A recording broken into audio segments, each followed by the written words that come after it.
Paper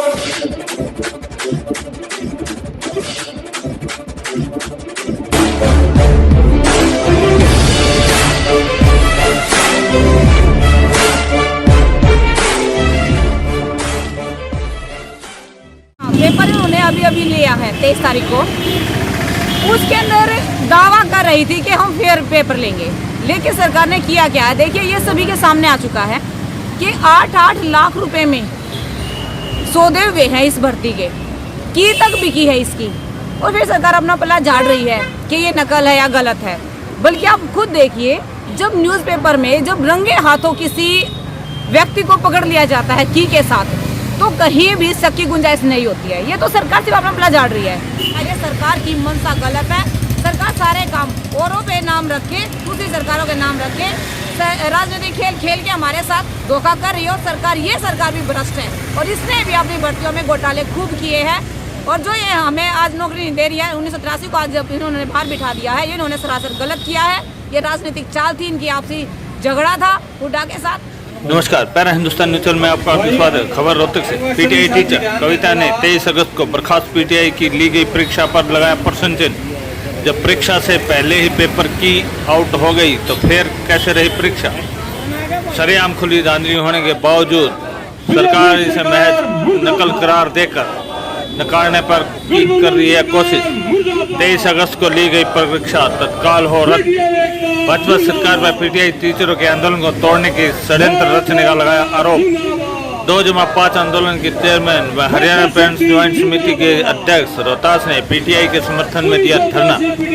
जिला रोहतक के सभी अध्यक्ष पीटीआई अध्यापकों ने पीटीआई संघर्ष समिति के जिला प्रधान रमेश और संदीप किशनपुरिया के नेतृत्व में लघु सचिवालय के सभी 78वें दिन प्रवेश कर चुके पीटीआई के अनशन पर आज 2-5 आंदोलन के चेयरमैन व हरियाणा पेरेंट्स ज्वाइंट समिति के उपाध्यक्ष रोहतास सिंह और अम्बेडकरवादी 2-5 आंदोलन के अधिवक्ता Sunil Nandal, Praveen Kalsan advocate, Harish Saini advocate, PTI Kavita Rani, Rekha Rani, Rohtas Kumar व आशीष अहलावत को अनशन पर बिठाया। आज धरने की अध्यक्षता भूपेश पहलवान के नेतृत्व में हुई। मंच का संचालन सुरेंद्र द्वारा किया गया।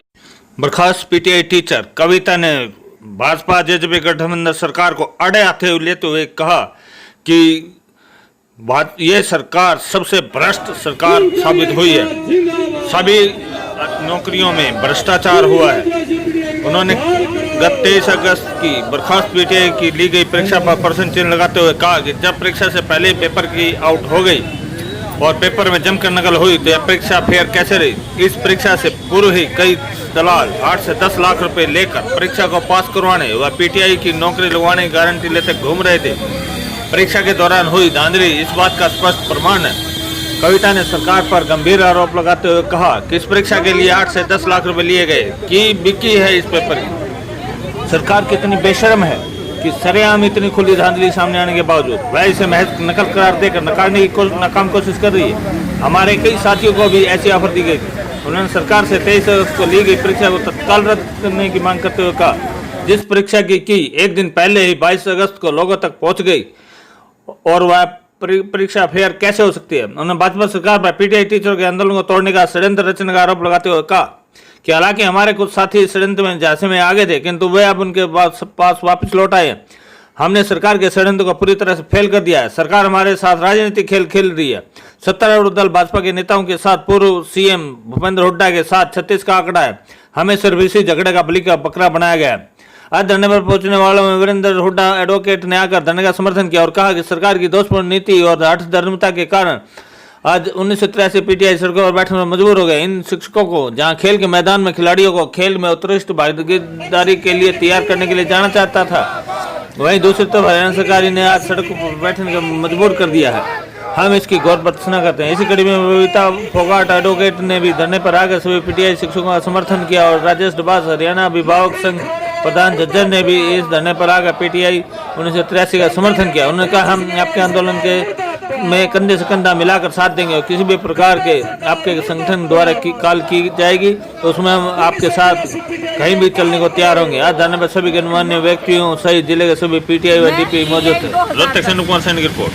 सरकार को ये बता देना चाहते हैं, जो पीटीआई 2010 का पेपर उन्होंने अभी लिया है 23 तारीख को, उसके अंदर दावा कर रही थी कि हम फेयर पेपर लेंगे, लेकिन सरकार ने किया क्या है? देखिए ये सभी के सामने आ चुका है कि 8-8 लाख रुपए में सौदे हुए हैं इस भर्ती के, की तक बिकी है इसकी, और फिर सरकार अपना पल्ला झाड़ रही है कि ये नकल है या गलत है।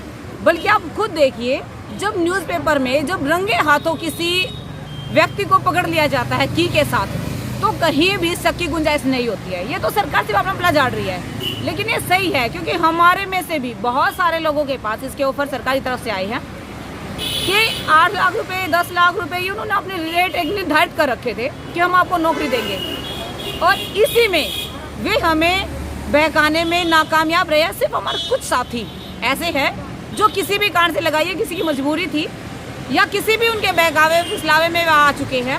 कुछ साथी, सिर्फ 120 साथी हमारे यहाँ से गए हैं, लेकिन सरकार को ये बता देना चाहते जो जिनको उन्होंने खरीदा है वो साथी भी आज हमारे साथ है और हमारे साथ ही रहेंगे। हमारी यूनिटी को तोड़ने में नाकाम रही है सरकार, क्योंकि हमारी यूनिटी उस टाइम भी थी और आज भी है। हमने पेपर जरूर थे हमारे कुछ साथियों ने, बल्कि हमने सभी ने एफिडेविट देकर कसम भी खाई थी और खुद एफिडेविट भी रहा कोर्ट के थ्रू कि हम पेपर नहीं देंगे, और हम उस पर कामयाब भी रहे हैं। हम उस पर कामयाब हुए हैं, सरकार को हमने फेल कर दिया है कि सरकार ने जो कहा था कि हम तोड़ेंगे यूनिटी को, नहीं तोड़ पाई है। और सरकार की ये हम मांग करते हैं सरकार से कि पेपर को कैंसिल करे, क्योंकि जिस की पहले से आउट हो चुकी है। पेपर तो 23 को था, की लोगों के पास 22 को ही आ चुकी है, तो 23 को नकल तभी बनती है तब की आउट हो जाती है। तो सरकार को ये सोचना चाहिए, इसको रद्द करना चाहिए। सरकार हमेशा ये दावा करती है कि हम फेयर काम करते हैं, लेकिन नहीं, इसके अंदर साफ साफ जाहिर होता है कि सरकार की मंशा गलत है। सरकार सारे काम औरों पे नाम रखे, दूसरी सरकारों के नाम रखे, राजनीतिक खेल खेल के हमारे साथ धोखा कर रही है। और सरकार भी भ्रष्ट है, और इसने भी अपनी भर्तियों में घोटाले खूब किए हैं। और जो ये हमें आज नौकरी नहीं दे रही है, 1983 को आज जब इन्होंने बाहर बिठा दिया है, ये इन्होंने सरासर गलत किया है। ये राजनीतिक चाल थी, इनकी आपसी झगड़ा था हुड्डा के साथ। लेकिन जो भी है इनका, ये खुद अपना निपटाए, लेकिन हमें हमारी नौकरी वापस करें। और अपनी ये इच्छा, जो मनसा है इनकी, साफ जग जाहिर हो चुकी है, तो अपनी मनसा को ये बदले और हमें हमारी नौकरी वापस करें।